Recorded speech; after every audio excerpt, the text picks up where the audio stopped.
Untuk ruang kabin Honda Civic facelift ni memang tak banyak perubahan.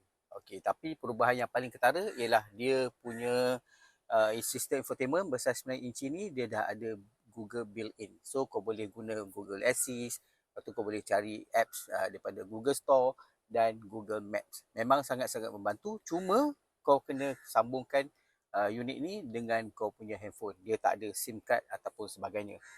Untuk pemandu, datangkan dengan skrin digital sepenuhnya yang boleh kau ubah dia punya paparan sama ada radio ataupun sistem pemanduan yang lain.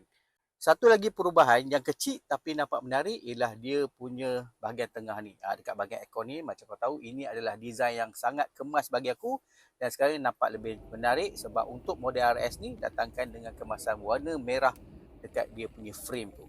Satu lagi benda yang aku suka ialah Civic ni datangkan dengan tombol pendingin hawa ataupun aircon yang sangat senang untuk kau operate sebab dia punya suhu dekat sini, dia punya kipas dekat bahagian tengah dan ini datangkan dengan dual zone aircon.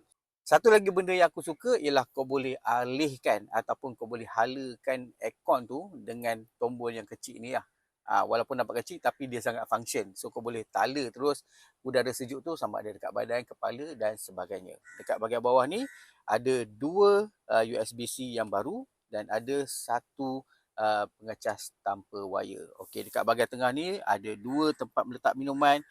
Cuma aku harapkan model hybrid yang baru ni datangkan dengan tombol gear yang lebih futuristik lah. Okay, dekat bahagian tengah ni pun ada drive mode yang kau boleh tukar dengan tolak dekat atas. Ada sport, individual, normal dan econ. Seat ni memang sporty, sangat dia sokong bahagian belakang kau. Cuma bagi aku dia sedikit keras.